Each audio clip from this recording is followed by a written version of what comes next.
They built a glass paradise way too high, then the bubble pop. The silent sound of foreclosure signs are all over town. I got a bad loan, a promise they believe. Now the dream is over, they're feeling deceived. I watch from the sidelines, patient and cool, playing by a different set of rules. All I wanna do is, and I wanna do is take the window. All I wanna do is, and I'll cash your heart and watch the funds grow. This is straight up capitalism, chick, chick, boom. Sweeping up the pieces with the concrete boom. Wanna do, wanna do, wanna do. Get a call from my contact, a whisper on the phone. Another empty unit, the speculator is gone. He says a shame with a crocodile tears. He sells me their future for a fraction of last year. The paperwork's easy, a cash only deal. That heartbreak and panic is my next big steal. They get a cardboard box, I get the ocean view. It's nothing personal, it's just what I do. And I catch your body, take your condo. And I catch your body and watch the dance floor. This is straight up capitalism, chick, chick, boom. Sweeping up the pieces with the concrete broom. When I do wrong, when I do wrong, when I do. Some myself ask for a quick return. Some I rent out, let the lesson burn. They call it a crisis, I call it a sale. In this concrete jungle, the strongest prevail. No funny business, I am the business. They sold you a lead, now I'm the witness. Seek your condo. Seek your condo.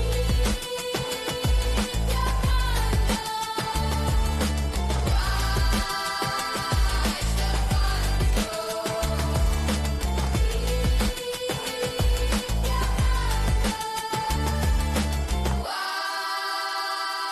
the funds grow.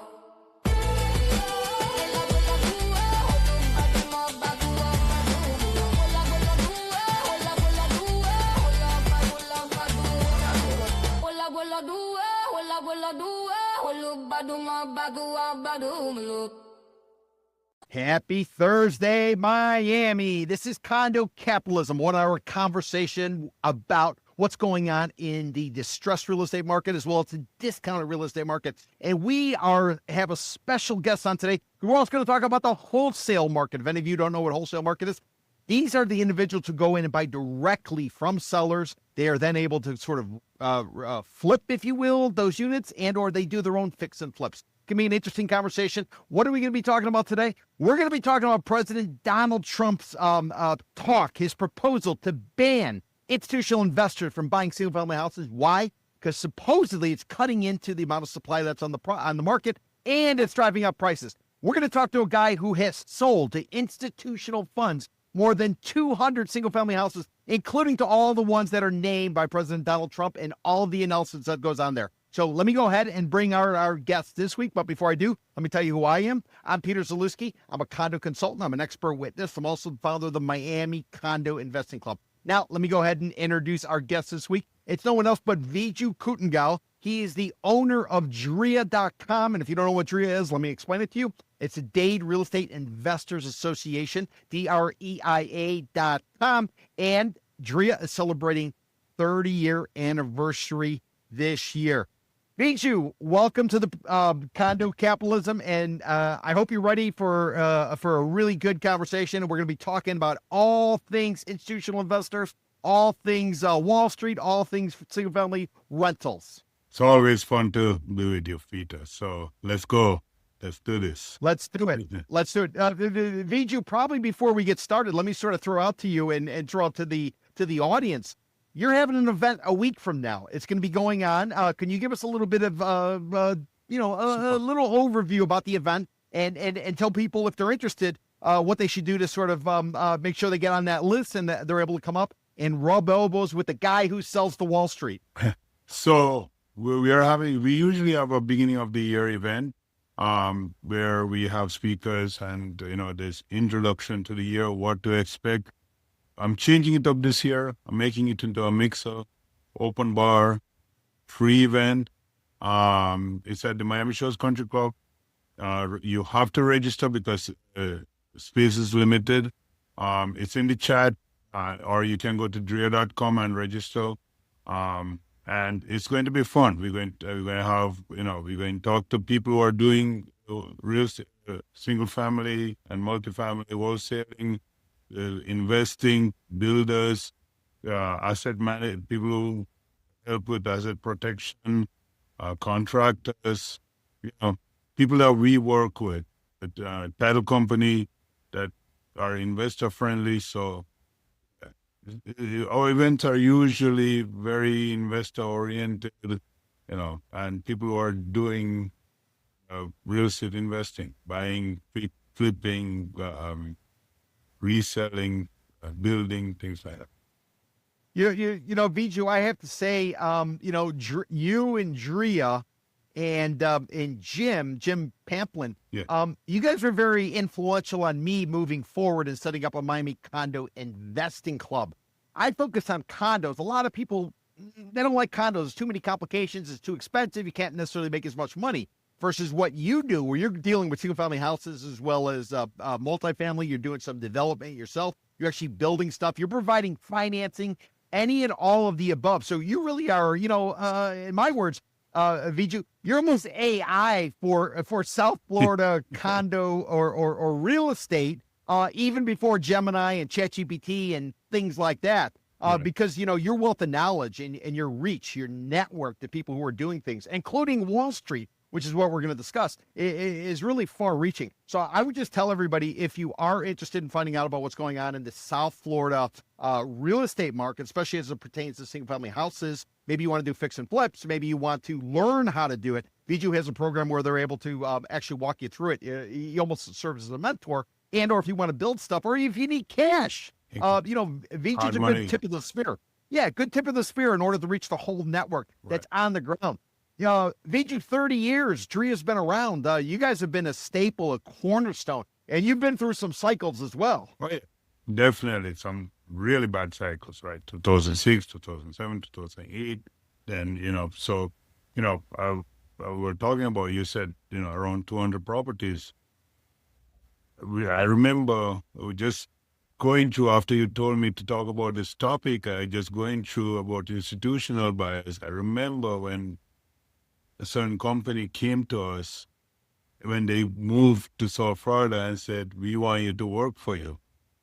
Okay, stop right there. Stop right there. I don't want to get ahead of the curve. I got to string these people along for an hour, Viju. Okay. You gave them a little teaser. It's kind of like when you watch the television news. They tell you a little bit, stick around long enough and you're going to get to the story. We are going to get to that story. We're going to get to that story. But first, Viju, what I want to do is I want to do a Google Earth.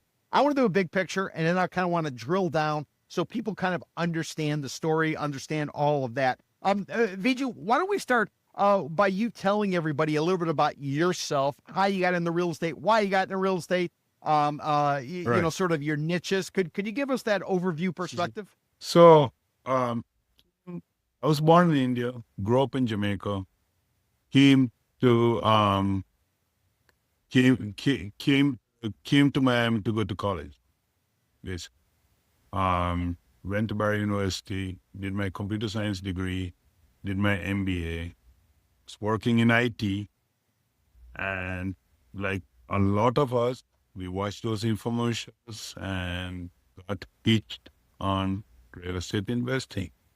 Yes. And when you go to watch all those infomercials called Seals, Rich Dad, Poor Dad, all those things, at the end, they tell you, go to local REITs. And that's what I did. Start going to local REITs, meeting investors, like-minded people. And, eventually I end up owning a REIT. What we do is we started out by education.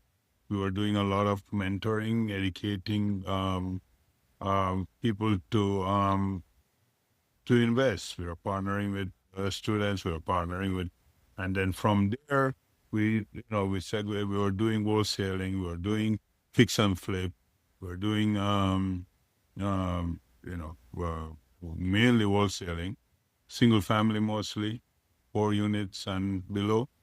And that's what, and 2007, 2008, it lost everything. And just like a lot of us, but resilience, you keep going and build back up. So, that that's the not a basic story of where we were, and do we just keep going? And we are one of the biggest wholesalers of properties that we own here in South Florida. I have a machine now that we do wholesaling all of Florida, basically. Now, Viju, I want to just give people some terms. So when we're kicking around terms, I want them to be able to understand, because I don't know what everybody's experience level is.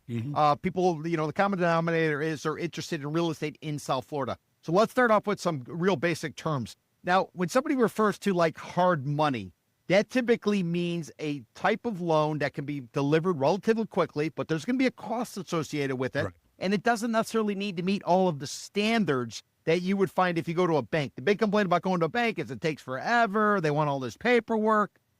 Usually in hard money, they're going to lend based on the property. And in some circumstances, they call it a loan to own, where they'll give you the loan. If you stop paying, they're taking the property from you.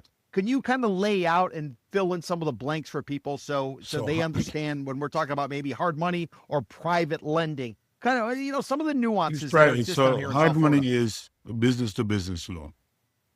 The property has to be in business. When I do hard money, I am looking at the property as in the way that if I have to take that property back, I need to get back my money and make a little bit of money for my truck. Yes. Right.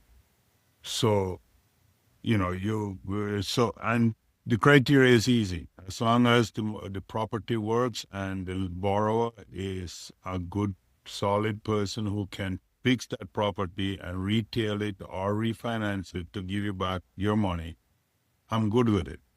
It's a 1-year loan, interest-only payment. The interest will be between 10 and 13% for the year, 10, 13, 14. There are some like 2-3 points. But, we can fund in 10 days. 10 days. Now, we're talking calendar or are we talking business days? 10, calendar days. It don't matter. It takes 3 to 4. It depends on the lien search. If the lien search, everything is ready, I just need 3 days. You know what I mean? Interesting. Now, do you have a geography when it comes to the lending side? You only do Miami-Dade, Broward, Palm Beach County. Some lenders I know, they have to be able to drive to it. They want to drive it. They want to walk it. They want to see it. Do you have any kind of restrictions like that, or are you just kind of wide open? You're simply going off the numbers. Florida, it's just a numbers game. It's Florida. I do Florida. I work with a lot of builders. I work with it doesn't matter as long as the numbers are right. I have people on the field all over Florida, so I can do it might take a little longer to get the inspection done in the further north, but I get it done. Okay. So I think everybody understands what like hard money lending is. Now we talk about wholesaling, and let me put it in my terms, Viju, and then please, correct me if I'm wrong. So when I think of wholesaling, I think about back in the day when they used to run those ads. We buy ugly homes. People we'll close in 10 days. You see the ads now on YouTube. You see them elsewhere. If you need to get out, don't worry. We can close it in 10 days type of situation where maybe somebody's in a property. They're almost doing a for sale by owner. They'll call somebody up and they'll say, listen, I got to sell. This is what I want. Someone like you will run the numbers. You'll come up with a dollar amount. And you guys are able to go back and forth very quickly. And the seller gets their cash and you get the property. And possibly you also got to clean up the property. So am I getting wholesale right so far? Just the concept? Yeah. So we are problem solvers, right? We are buying stuff that a regular person cannot go there and get a mortgage on that property. So we are getting that property, selling it. Sometimes we do our own rehab and put it on the retail market. Sometimes we'll wholesale it to somebody else who will take it and fix it and put it on the retail market. So, a property like I just closed on one last week. had 21 years. It was a probate. 21. So you had to get 21 family members to agree. Agree. And to do 6 something. out of that 21 are in different prisons, all in Georgia, Florida, and Texas. Right? So I have to get 21 people to sign closing document. Yes. Right? So what we saw... You're such a patient man. I just have the right team behind me, right, Roy. So, there's no way, and they didn't have money. They didn't have money to pay for a program, right? So we help with that. We help with the probate. We help with 21 family members. There are always people not talking to each other. Yes. Well, I mean, hell, in this country, you have people not talking to each other. So that's we solve a problem for 21 people.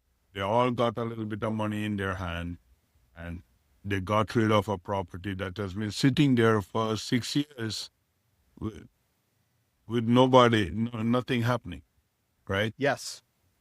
I'm closing on a property next week. It has so much stuff in there. The poor lady could not walk in the property. I couldn't walk in there. It's a nice property. But you got to send a drone in there. Put a drone in there and fly it through the rooms because there's so much stuff everywhere. Well, the garage, when I opened the garage door, it was full from top to bottom. Right? The lady, she just don't know how. So what I told her is, take what you want. Just take what you want and leave everything. Right? I'm going to go in, have 2 dumpsters, have guys in there, just empty it out and put it back on the market. Wow.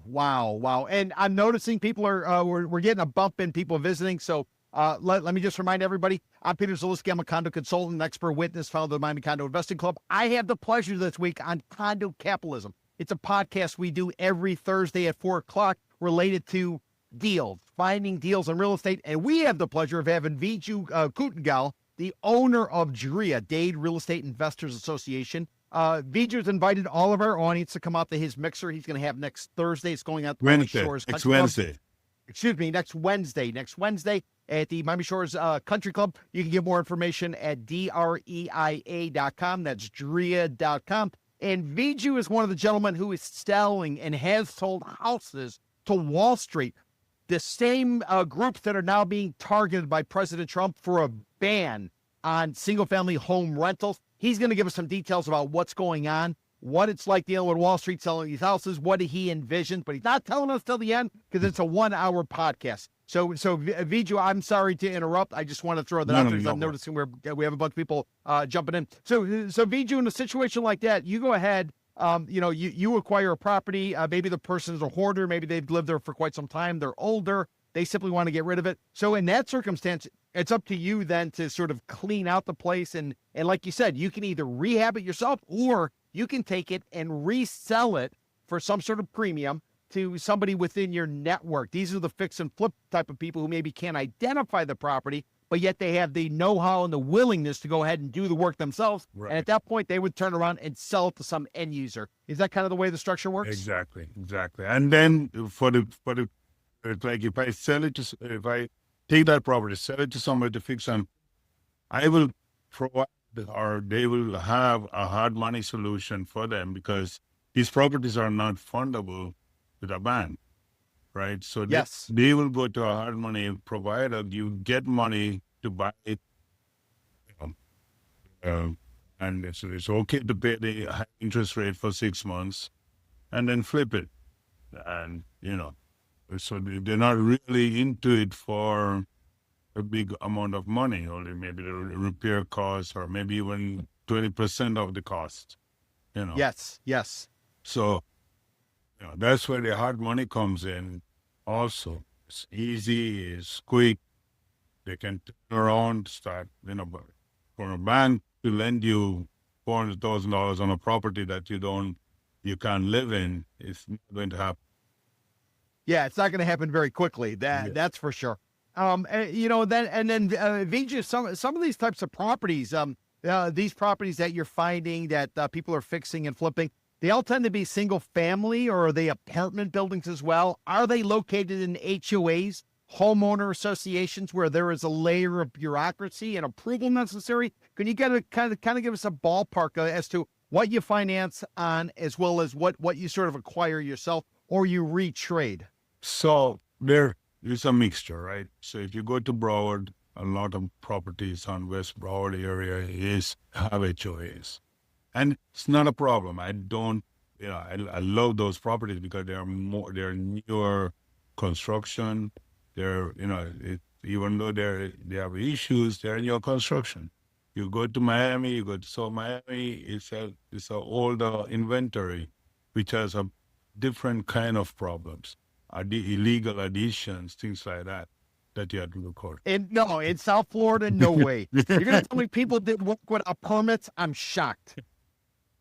So we do. I get duplexes. But I kind of concentrate on 4 units and below. I bought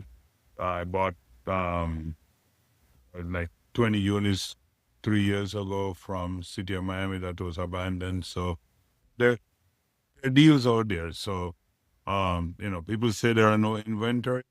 There's stuff out there. There are problems that need to be solved. Yes, problems that need to be solved. Viju, before we get into some of the details, let's also give some people some rules of thumb. So a fix and flip for let's say a guy who wants to do it on their own, a man or a woman. What's typically the duration? What typically is the timeline for a successful fix and flip? Is it 60 days, 90 days? Is it a year? 2 years? Can you give people some guidance just so they have a big picture understanding when we refer to fix and flip? What kind of timeline? So my rule of thumb usually is 2 months of rehab and 2 months of sale. So 4 months, all in. All in. Yeah, that's my rule. So if you buy today, you're out of that thing by May. Yeah. That's kind of my rule of thumb, depending on the work and the crew that you have and things like that. But I usually try to stick to depending on the city, permitting takes all over the place, right? So we have to consider that also. If you have to do permitting, it takes a little